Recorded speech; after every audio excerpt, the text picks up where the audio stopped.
What the fuck is this thing? Hi, and welcome back to the channel, ladies and gentlemen. I am your favorite jackass Tactical Terry with my asshole of a cat that flashes his asshole at this fucking camera. For the 5th time, we've talked about this. Please go away. Okay. That being said, today what I brought for you is my first bullpup. And I'm not gonna lie, I don't know shit about bullpups. I've ran this one a little bit. I haven't really run and gun with it and hiked enough with it yet to really have a true consensus. But here's what I'll tell you right off the bat. This is the Kel-Tec. I'm sorry, so it's coming back to bite me. Anyway, this is Kel-Tec RDB. It is chambered in 5.56 NATO. It takes regular standard AIs, AR-15 magazines, P-mags, whatever you want to use. It takes them. That being said, I am seeing rust. I need to fucking tend to this gun as soon as possible after I get done with this video. That is upsetting. I really thought I'd take good care of my guns, but apparently not. And what I have on this is a Burris mount with a Burris 1-6, as well as their Burris RT, what is it? I don't know, one of their red dots. And then I ran a Magpul foregrip and then a Magpul, Magpul mags, whatever, and the sling that came with it. Now this being said, what do I even know about bullpups? Not much. I know a lot of European countries use them. Most notably the UK, Austria, France, Belgium. I gotta think of all the other ones. Those are like the ones I name off the top of my head, so please forgive me. That being said, throwing this over my fucking shoulder here. This sling sucks, so I've got to figure out a better solution because this thing is terrible to actually sling. Now that being said, the rifle itself is actually really nice and very easy to shoulder. Especially with the RT6, it's not that bad. The RT6 gives me probably the best power range I need for this rifle. This is a 5.56 rifle. I'm not going past fucking 500 meters with this thing. And this thing is really just meant to be more of a kind of a concept piece. I want to actually see if I want to get into the bullpup market before I even go any further. I know a lot of people really shit on bullpups and say that bullpups suck. But I want to disagree here. This bullpup, the RDB, is actually pretty kick-ass. It's actually fully ambidextrous as a bullpup. This means for all you left-handed people, yes, left-handed people, all you wrong-handed people, left-handed people, you can actually use this thing, and it's not even that bad to use. The controls are very easy to use. The safety is on the same spot on each side, so no matter what you have, the ergonomics are the same. The same has a similar kind of throw. A different kind of throw, but similar kind of spot where my safety would be on an AR-15 from what it feels like. To release the mag, most people think I come back and I pinch. I actually want to do a quick change, like if we want to change mags really quickly. I just take my hand back and I hit this lever. I hit that lever right there and it drops my mag. So all I gotta do is put the mag in, take it out.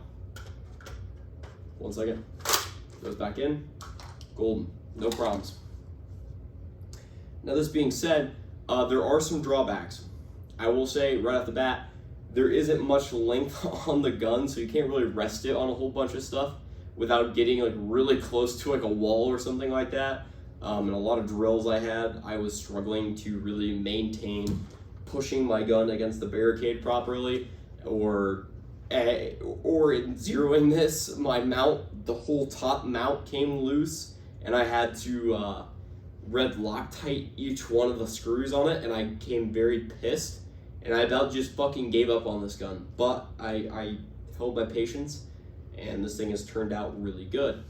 I haven't claimed any animals with this thing yet, so for those of you hunters out there, I haven't found really a hunting purpose with this thing yet, aside from just using it as a nice hiking gun, just because it's very compact and very mobile, very easy to maneuver with. It's not that bad to maneuver with. It's not like having a 20-inch M16 in your hands, where like you're walking around, you're waddling, and you're like trying to get this gun to work with you. This thing is actually surprisingly easy to work with. I don't really have any problems with it per se. The red dot on top is awesome for quick target acquisition, so saying like somebody in your house, or let's say somebody within close quarters, or within 100 meters, 300 meters, you can pretty easily take care of them without any problems for the most part.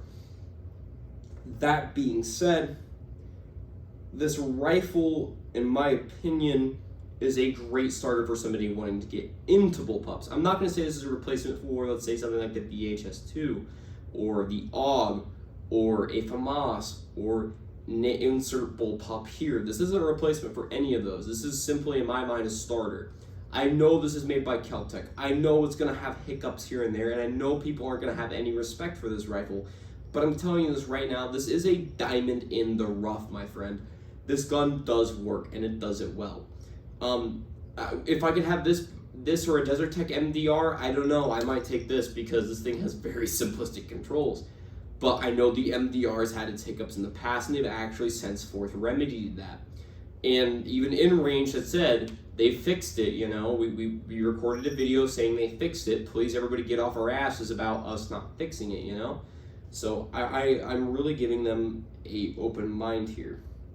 So another way how to operate this rifle actually operates off a charging handle similar to an AUG or an MP5.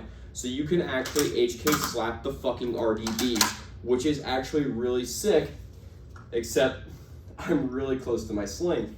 So you can do that, like that, you know, you can fucking hit your charging handle down. You can also just charge it. So let's say it runs on an empty mag. Alright, our bolt locks back to the rear. Now what I have to do is actually just push down on these little pins like it's a regular, you know, AR-15. You just simply, sometimes it's a little forceful. With an actual full mag, this isn't really that hard, but with an empty mag, it's pretty tricky. But you just got to push down, fully forward, and you're ready to go back into the fight. Now, this being said, this rifle, in my mind, is really a lot like it reminds me a lot of like a Halo gun. I don't know why. It reminds me kind of like the Halo battle rifle or even DMR, but that's just what it reminds me of. And for some of you, probably be shitting on me like the MDR reminds me more of it, the AUG reminds me more of it, this gun, this gun, this gun. Okay, I get it. But this gun to me reminds me of, you know, the days playing Halo and just running around on Halo 3 and Halo 2, just gunning down aliens and bad guys all willy-nilly. That being said, this rifle is really fun. I actually really, like, there's something after you shot ARs for 6-7 years that this gun actually puts a smile on my face. I know you can't see it, but you can just draw a smile right here, and I'm happy. This gun is definitely a fun gun to actually shoot and play with. My coworker, when I bought this, actually said, he goes, yeah, I owned one for a long time. He goes, it was actually, because I didn't want to buy an AR-15. I thought ARs were boring, and I've seen enough of them, and I wanted to have something different that everybody else didn't have, so I bought a fucking Bullpup. And I went, you bought this one? And he goes, yeah, they're really fucking good. And they are. There's channels like Military Arms Channel that have come out with this. I think, who else was it? It had to have been InRange TV did a mud test. They congratulated this thing until they put mud in it, and then they went, this thing fucking sucks.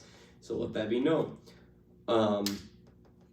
These sealed system guns are really nice and really kick-ass until you get dirt in the action or dirt in the gun, and then the gun becomes trash. So I will say this, be ready for, if your gun takes a shit, to learn how to use your sidearm really well. So have your sidearm really worked out, really fleshed out, you know, and really get after it. This rifle, in my opinion, is one of my favorite rifles. I have a lot of fun with it, and honest to God, if I had to go out and, let's say, like, go on the ranch and, you know, repair fence, go check on cows, really just kind of hike around with this thing, I would be comfortable taking this thing. Although it is made of a lot of plastic and polymers, this thing does feel sturdy in my hands. It doesn't move, it doesn't quake, it doesn't shake. It works really well. And to be honest, it's just enough gun that I can readily carry this everywhere, and I don't have any problem carrying this anywhere. This rifle is fucking sick, and I can't tell you how much I really like it. I can't even show you because I don't have video on the range with this thing or any of my other guns. For right now, I'm going to say I'm going to be sticking to this format because it does bring in the views of me just standing here pointing, doing this, that. You know, it makes a lot of sense because people like it when they have face-to-face contact with their, you know, their host, basically. Also, this is just a cover. This is not just any fucking, you know, new burst site, because I'm going to get people going, oh my shit, what kind of burst is that? I haven't seen that burst spread out before. This is just a cover. It just goes on the gun. I keep it on there because I do, I do beat my guns up pretty hard, and that's for a good reason, because I don't want to own a gun and then say like, oh, it's been reliable for me for years, and even though I've been babying it.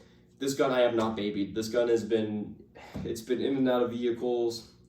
I've taken it around a little bit. I haven't had the chance to shoot at an animal yet with it though. So this summer, maybe this winter, I'll get after it and see if I can find something out there.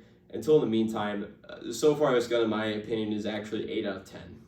The only problem I have is when you sit in a driver's seat of a vehicle, this thing will dump hot brass on your cock and balls. So if you're into CBT, this thing is a 10 out of 10. If you're not, this thing sucks dick. The ejection sucks dick. But other than that, this thing's perfect for anybody who's looking for an ambidextrous rifle, or somebody who's a lefty and wants to get into shooting bullpups and doesn't know what they want. This is good enough for you, I promise you. Now that being said, I hope you guys have a nice night, and I hope you understand why I'm bringing this content to you. And I really want to reiterate, thank you for watching. Please smash that like button, and I hope you guys have a nice day. So as a quick reminder here, I'm back at college. I want to remind you guys, thank you for watching. I really appreciate it, and so does my cameraman. My cameraman couldn't make it on this video, but eventually we're going to get more video and content out, especially with winter break approaching. There'll be lots and lots of videos coming out, and I'll be trying to put out as much content as I can for you guys. You guys have been great, and I hope you guys have a nice day.